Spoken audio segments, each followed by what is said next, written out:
औज़ुबिल्लाहि मिनश्शैतानिर्रजीम बिस्मिल्लाहिर्रहमानिर्रहीम अल्लाहुम्मा कुल्लि वलिय्यिकल हुज्जत इब्निल हसन सलवातुका अलैहि वला आबाइही फ़ी हाज़िहि स्साअ व फ़ी कुल्लि साअ वलिय्यन व हाफ़िज़न व क़ाइदन व नासिरन व दलीलन व आइनन व हत्ता तुस्किनहु अर्ज़का तौअन व तुमत्तिअहु फ़ीहा तवीला। अस्सलाम वालेकुम सामीन, हमारे चैनल ज़िक्र उला में खुश आमदीद। मैं आज आपके सामने इल्लामा लाजपाल हुसैन की तसनीफ़ शराब तहूर से इक़्तिबास पेश कर रही हूँ, जिसका बुनियादी मकसद आपकी खिदमत में ऐसा इल्म पेश करना है जिससे लोगों में ऐसा शऊर बेदार हो कि जिससे शयातीन की चालों, हरबों और गुमराहकुन ख़यालात से बचा जाए। अगर आप इस किताब का मुकम्मल मुताला करना चाहते हैं तो इस किताब की PDF को हमारी वेबसाइट www.idarakhatamulauliya.com से फ्री डाउनलोड कर सकते हैं। हौज़े कौसर से किसको दूर कर दिया जाएगा? हौज़े कौसर पर किसको निजात मिलेगी? चश्मे से क्या मुराद है? हौज़े कौसर पर कितने तरह के गिरोह मौजूद होंगे? मौला अली अलैहिस्सलाम फरमाते हैं कि मैं हौज़े कौसर पर रसूलुल्लाह के साथ हूँ और मेरे साथ मेरी इतरत और दोनों फर्जंद हैं।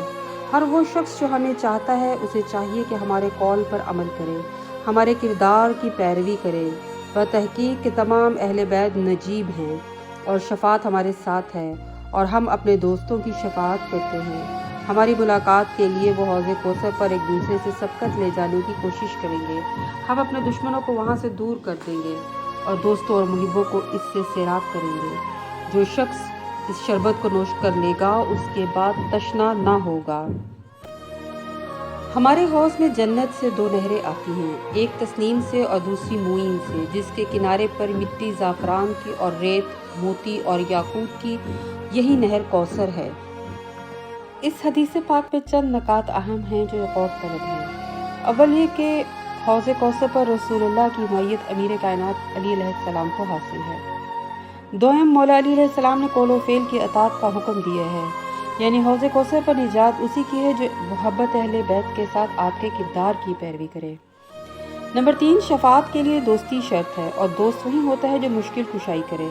सबसे बेहतरीन दोस्त कायनात का मौला व आका होता है। नंबर 4, मुलाकात इमाम अली अलैहिस्सलाम हौज़े कौसर पर होगी। इस मुलाकात की तैयारी करना हम लोगों पर वाजिब है, क्योंकि जिसने भी हक़ को कबूल किया मगर मुशाहदा तजल्लियात नूर हक़ नहीं किया उसको हौज़े कौसर पर करवाया जाएगा। नंबर 5, औलिया और मुहिब्बों को इससे सैराब किया जाएगा। अब हौज़े कौसर पर तसर्रुफ़ इससे वाज़िह है, यानी इस फजीलत में आपका कोई शरीक नहीं है। मालूम हुआ असल बातल इसमें है, यानी वो चश्मा है जो ज़ाहिर निगाह से देखा नहीं जाता और ना ही हमारा ज़ाहिर उससे मुस्तफ़ीद होता है। इसीलिए मौला अली का फरमान है, मैंने उसकी ज़मीन को बिछाया, पहाड़ों को पैदा किया, चश्मों को जारी किया। इमाम बाकर अलैहिस्सलाम ने फरमाया, मैंने ज़मीन को बिछाया का मतलब ये है कि मैं और मेरी ज़ुर्रियत जो ज़मीन पर रहती है, और पहाड़ों को कायम कर दिया, यानी आइमा जो मेरी ज़ुर्रियत है वो मुस्तहकम पहाड़ हैं जिनके बगैर ज़मीन कायम नहीं रह सकती। और चश्मों को जारी किया, यानी वो इल्म है जो उनके कल्ब में वदीयत किया गया है, उनकी ज़ुबान से जारी हुआ है। यानी मालूम हुआ चश्मों से मुराद इल्म वलायत है, लिहाजा जहाँ इल्म होगा वहीं चश्मे फूटेंगे। अब चाहें तो मौला अली के पाँव से फूटे या फिर जन्नत के चश्मे हों। हर चश्मा जो शहंशाह विलायत के लिए मंसूब है इसमें तासीर लम्से विलायत है। इल्म असल इल्लत अशाय मादिया और गैर मादिया होता है, मगर सवाल ये पैदा होता है कि ये इल्म विलायत ख़ास तसर्रुफ़ से ताल्लुक़ रखता है और ये चश्मा दर हकीकत विलायत के तसर्रुफ़ात का नूरी मखज़न है, जिसका ऐन नूर अली है।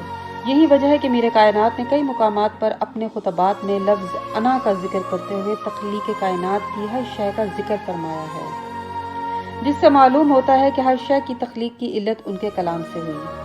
हौज़े कौसर पर मिलने वाले दो तरह के गिरोह होते हैं। अव्वल वो है जिनमें साहिब निजात हैं, दोयम वो है जो खासा विलायत से सिराब हैं, सोयम वो है जो साहिब बहरे इल्म विलायत से अपनी तशफ़ी किए हुए हैं, चहारा वो हैं जो सालहीन व अबरार हैं।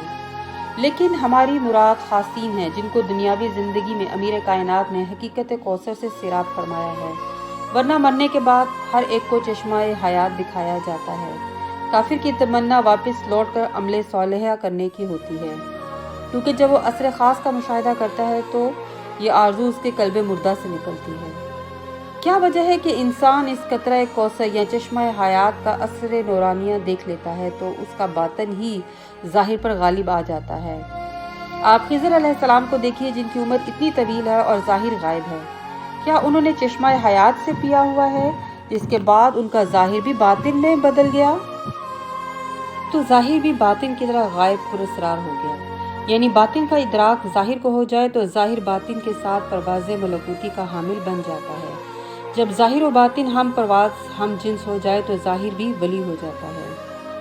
میں کیسے عرض کروں؟ باطن کے اندر ایک باطن مرکز ہوتا ہے جس کو اصل ولایت کے لمساتی نورانی بوند کا جب ادراک ہو جائے تو بندے کی دنیا ہی بدل جاتی ہے، یعنی ہر زمانے میں یہ چشمہ ولایت جاری رہا ہے۔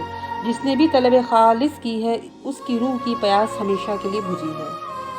اس چشمہ ولایت سے جو پی لے تو پھر اصل کوثر سے سیراب ہو جاتا ہے، مودت عشق میں بدل جاتی ہے، عشق مرتبہ جنون پر پہنچ جاتا ہے، جہاں میسم بھی اس پودے کو پانی لگاتا ہوا نظر آتا ہے جس پر اس کو لٹکایا جائے گا۔